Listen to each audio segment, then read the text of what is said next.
শ্মশানত সাজু কৰি তোলা হৈছে দুই সন্তানৰ চিতা। তাৰ ওচৰতে পিতৃৰ হিয়া ভগা কাণ্ড। কিমান সাহসী হ'লে এজন পিতৃয়ে সহ্য কৰিব পাৰে এই পৰিৱেশ। চাৰিওফালে কেৱল কান্দোনৰ ৰোল। টংলাৰ ঘটনাই জোকাৰি গৈছে ৰাজ্য।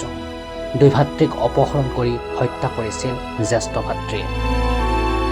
নীৰজ শৰ্মা নামৰ ২০ বছৰীয়া যুৱকজনে সতীয়া দুই ভাতৃক হত্যা কৰাটো তদন্তত স্পষ্ট হৈছিল।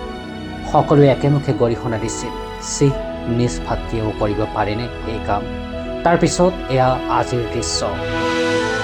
শ্মশানত সাজু কৰি থকা হৈছে দুই সন্তানৰ চিতা। তাৰ ওচৰতে পিতৃয়ে কান্দিছে হিয়া ঢাকুৰি।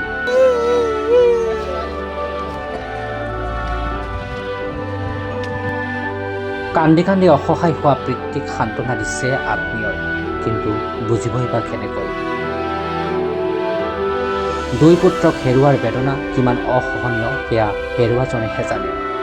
শ্মশানত দাউ দাউকৈ জ্বলিল দুই সম্ভাৱনাপূৰ্ণ কণমানিৰ মৃতদেহ।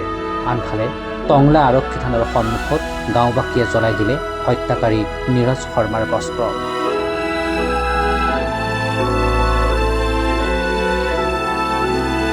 টংলাৰ বৰজলাস্থিত আঞ্চলিক শ্মশানত দুই কণমানিৰ শেষকৃত্যৰ সময়তে টংলা আৰক্ষী থানাৰ সন্মুখত একাধিক পুৰুষ মহিলাৰ তীব্ৰ প্ৰতিবাদ।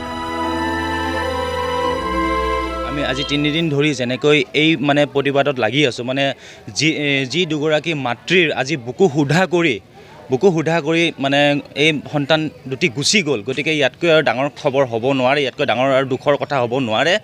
যি দুগৰাকী যেতিয়া স্কুললৈ গৈছিল জীৱিত অৱস্থাত আৰু যোৱাকালি মৃত অৱস্থাত আকৌ পুনৰ ঘূৰি আহে সেইখন ঘৰলৈ।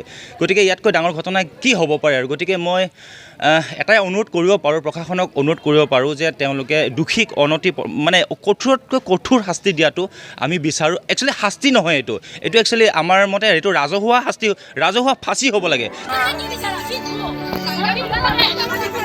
দুটিকৈ পুত্ৰ সন্তানক হেৰুৱাৰ বেদনালৈ তিল তিলকৈ জীয়াই থাকিব লাগিব টংলাৰ মহেন্দ্ৰ শৰ্মা আৰু গীতা শৰ্মাই। এতিয়া এয়াই চৰম সত্য।